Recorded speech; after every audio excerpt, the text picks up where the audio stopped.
The Volkswagen Dieselgate scandal actually began after a compliance failure discovery that occurred through West Virginia University scientists that conducted emissions tests on VW vehicles. In 2014, scientists at West Virginia University found that 3 diesel vehicles that were tested for nitrous oxide emissions output while on the road emitted approximately 40 times more than allowable U.S. limits and different results from in-lab testing.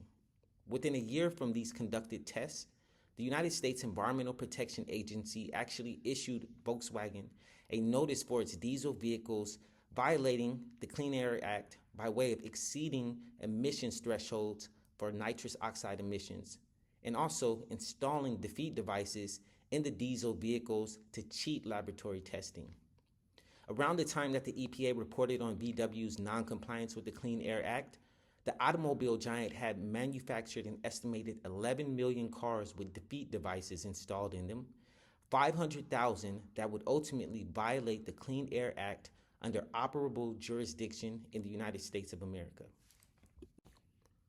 As a result of the Volkswagen Dieselgate scandal, I now present to you mission-critical adjustments to factors contributing to its occurrence and ultimately for the compliance program. VW did not have a chief compliance officer prior to and throughout the Dieselgate scandal, although Christine Homan Denhart served as head of integrity and legal affairs and essentially managed the crisis after joining the board of management in 2016. The key factors that ultimately define VW's capability to comply with the Clean Air Act include, but are not limited to, diesel engine development, emission specialization, engine electronics, and components development. And it's also key to note that each of these operational divisions was ultimately led by an executive manager with a designated title and specific responsibilities that was ultimately held liable and sentenced to prison time for their role in the actual occurrence of the scandal itself. Another thing that VW could actually make use of is an external quality assurance entity or entities that specialize in Clean Air Act compliance, selective catalytic reduction and lean NOx trap systems, carbon footprint accounting, and advanced vehicular electronics. Diesel engine development was actually overseen by executive manager Jens Hadler, who wielded an enormous amount of power and control over ensuring that VW's diesel engines would meet regulatory air quality standards. Thus, I recommend a compliance program adjustment that the complementary and secondary judgment of a CCO and EQA partner entity that demonstrates the expertise and wields the resource capacity to assert and prioritize compliance each step of the way be implemented into the operational processes and corporate structure of Volkswagen. An ideal EQA partner entity will be a company like Intertech, which provides engine research, development, and emissions testing services in addition to performing engine emission testing programs for engine manufacturers and their suppliers. With such a partner in their storehouse of resources, VW can ensure that another Dieselgate scandal would not occur. Engine electronics was actually led by Hanno Jelden, an executive manager who actually blamed corporate culture at VW for his and others' silence that actually contributed to the scandal unraveling the way it did. Thus, a compliance program adjustment that I would recommend is that the approval process for the software function and software functions in general should have existed with the CCO's scope of oversight, which would have ensured that the software used for installation of defeat devices was ultimately utilized for the purpose intended.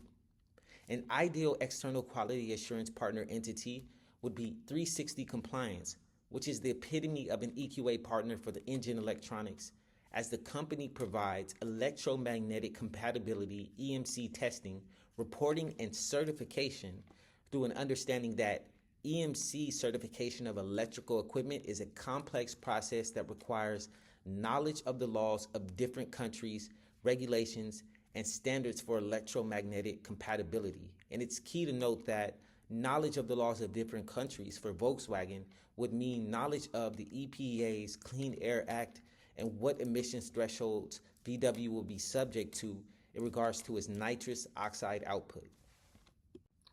Components development was led by executive manager Heinz Jacob Neusser, And considering that the need for defeat device installation in VW vehicles stem from complications with its internally developed lean NOx trap system designed to mitigate nitrous oxide emissions,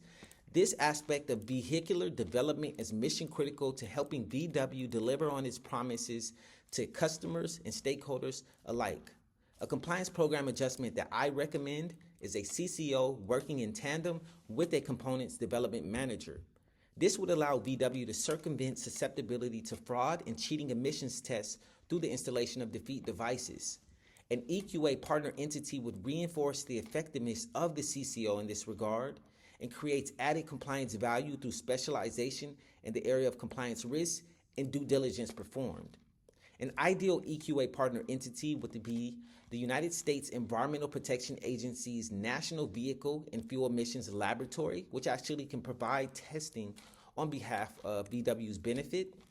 In addition, Caterpillar Inc., a company that manufactures diesel engines and leverages diesel particulate filters as part of a CAT regeneration system that periodically introduces a small amount of fuel into the DPF to burn off soot, would actually be mission critical in helping rectify any mishaps that occurred with the development of VW's lean NOx trap system. Emissions quantification and reporting was led by Executive Manager Thorsten Dusserdek, and the mishaps associated with accurately reporting on nitrous oxide emissions suggest inadequacies in the compliance program as it pertains to emissions quantification and reporting. A compliance program adjustment that I would recommend is an EQA partner entity that specializes in emissions quantification and reporting, as they would serve as a check to VW's internally calculated emissions associated with the exhaust of VW vehicles. An ideal EQA partner entity would be MRS Electronic, which operates a diesel exhaust emissions monitoring system that is a complete standalone solution for diesel engine retrofit and compliance. Having an external quality assurance entity that has its own testing equipment that can serve as a comparative analysis or comparative results-based production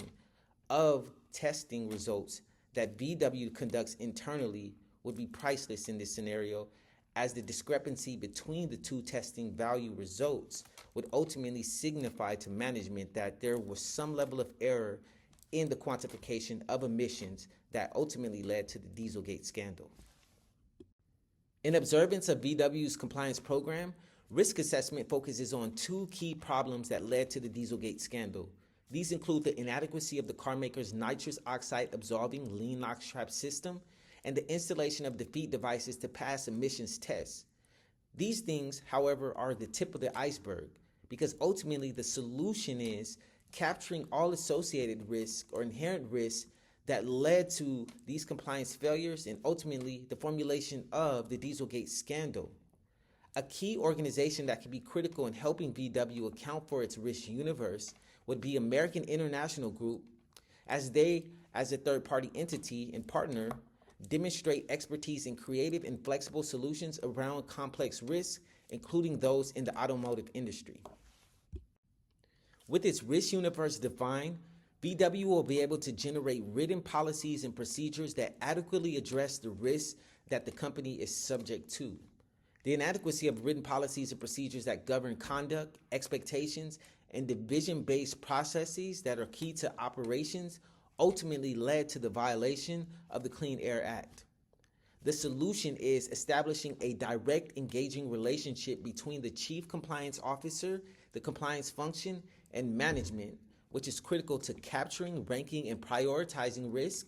and then allocating adequate resources to manage this complete risk universe profile as VW is subject to. To effectuate written policies and procedures developed by VW's corporate compliance program and function, a necessary adjustment to remedy the occurrence of the Dieselgate scandal and anticipation of future developments that would lead to similar instances are appropriately tailored trainings and communications. Policies and procedures should be integrated into VW's corporate structure through periodic training and certification for all directors, officers, relevant employees, and where appropriate, agents and business partners. Training should also adequately cover prior compliance incidents such as Enron, where fraud risks run rampant and can lead to future outcomes that thankfully VW, although inflicted by, were not subject to in their existing fate. Global Learning Systems is an ideal external quality assurance partner for VW, as the company is one of the most highly acclaimed providers of security awareness training and compliance training in the market, and offers e-learning since 1990 and cybersecurity training since 2006, which will be beneficial in administering to VW employees to ensure that they are in compliance with their risk universe. A confidential reporting structure and investigation process is one of the most mission-critical elements of a corporate compliance program necessary to prevent the type of misconduct that led to the Dieselgate scandal. Fear of retaliation and pressure to remain quiet was articulated by Jeldon, an executive manager working in engine electronics, to be the reason that proactive interventions to the Dieselgate scandal were silenced after he informed superiors about the software that sparked the wrongdoing. The solution is a compliance program adjustment that asserts a mitigatory internal control and process that streamlines an efficient and trusted mechanism by which employees can anonymously or confidentially report allegations of a breach of the company's code of conduct, company policies, or suspected or actual misconduct. The key factor in this equation is that not only should senior management or the managers or executive managers that Jeldon was working with and amongst have access to this line of communication, such as a whistleblower hotline, but the board of directors as well, who could serve as a balancing entity to the governing body roles of the senior management and even the management function, where these reports will ultimately be transmitted. Third-party management is actually a compliance program area that VW could have capitalized on to ultimately prevent the Dieselgate scandal. The problem was there was a lack of an external quality assurance partner that could serve as a penetrable force capable of monitoring for and detecting red flags that enabled the emissions scandal to erupt full-fledged. VW prospective partners should be considered based upon their qualifications and associations and selected through a risk-based due diligence approach that focuses on the core competencies and specialized expertise that they provide as a value to the car maker's risk-prone areas.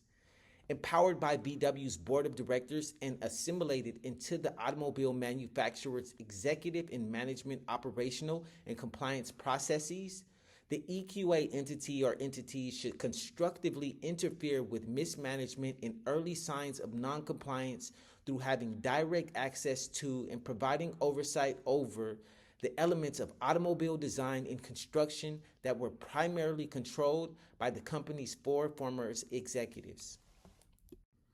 Executive-based compensation became problematic during the Dieselgate scandal after executives received performance-related bonuses as the company's stock value was plummeting.